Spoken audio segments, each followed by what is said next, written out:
Je pense que vous pourriez le traduire en termes d'information, éventuellement, sauf quel est le prix à payer si on le traduit comme ça, quelles vont être les conséquences si on le traduit en termes d'information. Pensez par exemple que les modèles de la biologie du XXe siècle sont des modèles qui sont totalement fondés sur l'information, etc. Et il faut voir que ces modèles ont eu des conséquences. On empêche certaines choses de penser, empêche une certaine créativité de la biologie, etc. Et donc, si on veut les penser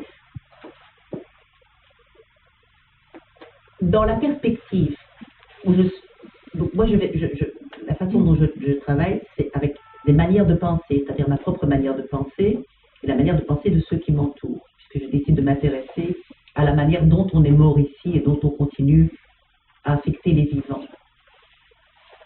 Et il me semblait que la manière la plus juste de rendre compte de ce que les gens font comme expérience, et juste au double sens du terme, juste à la fois parce qu'elle traduit le plus fidèlement possible ce que les gens me racontent, mais qu'elle me permet à moi d'avoir une prise la plus agnostique possible.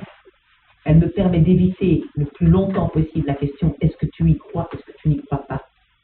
Ça, c'est la question qui m'était tout le temps posée et que j'essayais tout le temps de l'éviter parce que c'est une question à laquelle je refusais de répondre et on ne me croyait pas quand je disais « je ne peux pas vous répondre parce que je ne me suis jamais posé la question ».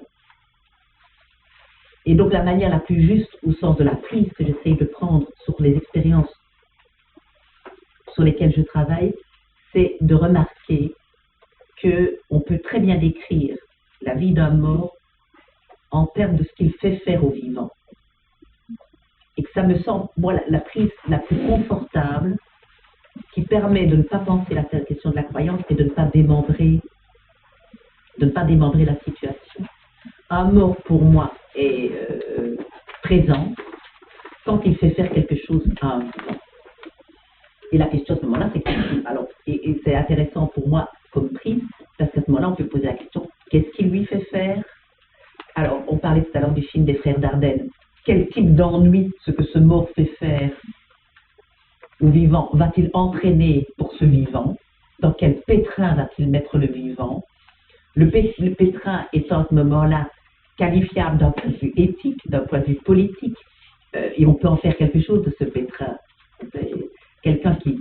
On peut aussi en faire quelque chose de psychothérapeutique. C'est là où la psychothérapie, par exemple, me semble intéressante à jouer un rôle. C'est si un mort vous met dans un tel pétrin que vous ne pouvez pas continuer votre vie, ben, le clinicien il a intérêt à travailler avec ce mort aussi. Comment est-ce que des morts empêchent des mères mortes empêchent leurs filles d'avoir des enfants? Comment est-ce que des morts vous rendent malade? Comment est-ce que des morts vous empêchent d'avancer? Ou au contraire, comment est-ce que des morts vous font avancer, vous donnent plein de vitalité?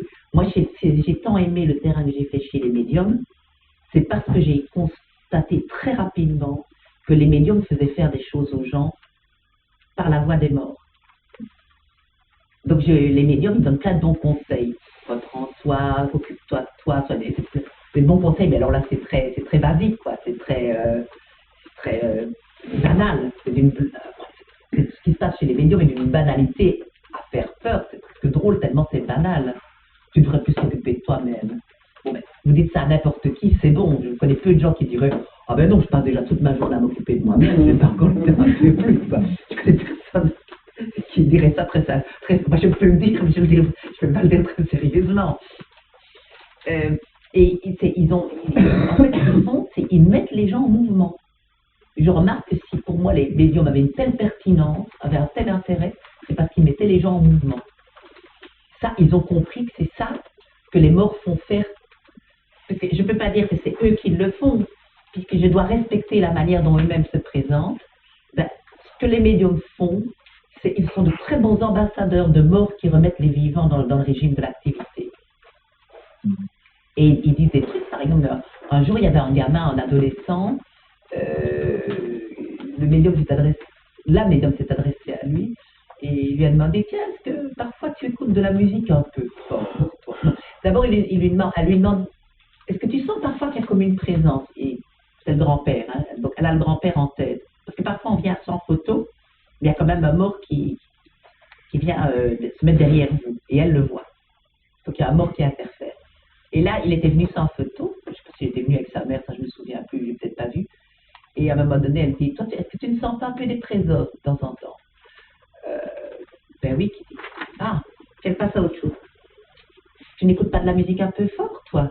Bah si, qui dit, j'écoute. Ben, tu devrais apprendre à parfois mettre ta chaîne stéréo au minimum. Tu entendras des choses et tu sentiras mieux la présence, parce que je crois que tu as un don. Et d'un seul coup, elle dit à ce garçon qu'il a un don, qu'il sent des présences, que c'est un véritable don qu'il doit apprendre à le cultiver, et qu'il doit faire attention parce que ce don peut se retourner contre lui, parce que, dit-elle, on ne sait jamais qui va se présenter. Il y a des mauvais morts qui peuvent vouloir. Et elle est en train de le cadrer. Alors, si on rationalise, poser la question à un adolescent, est-ce que tu écoutes la musique un peu fort? On peut rationaliser et dire, oui, ben la pioche était facile quand même. Bon. Par contre, dire à l'adolescent qu'il a un don, l'encourager à le cultiver et à travailler dessus, ça c'est quelque chose qui... Parce qu'elle se doute bien en fait aussi, pourquoi est-ce qu'elle fait ça, mais c'est ce qui vient foutre ici, cet adolescent. Pourquoi est-ce qu'il a... C'est pas normal un adolescent qui vient de séance spirit. Il est envoyé par quelqu'un, pourquoi est-ce qu'il est envoyé? Et vous pouvez rationaliser en vous disant que la médium se laisse aussi guider par une intuition d'éducatrice, c'est une ancienne institutrice, bon, ben, elle est aussi guidée par certaines intuitions.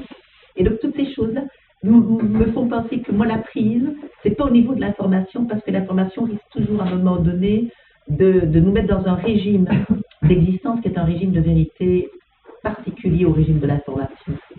C'est-à-dire, là je reprends de manière très grossière les modes d'existence en me disant, est-ce que l'information ne nous met pas ne va pas peut-être nous agripper et nous capturer dans le régime de la référence? C'est-à-dire, une information, c'est toujours la copie de quelque chose dans le réel, etc.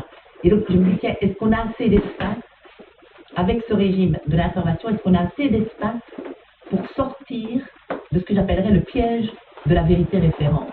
Je ne sais pas si c'est très clair ce que je dis. C'est pas très clair pour moi non plus, ne vous inquiétez pas. Mais je fais par approximation.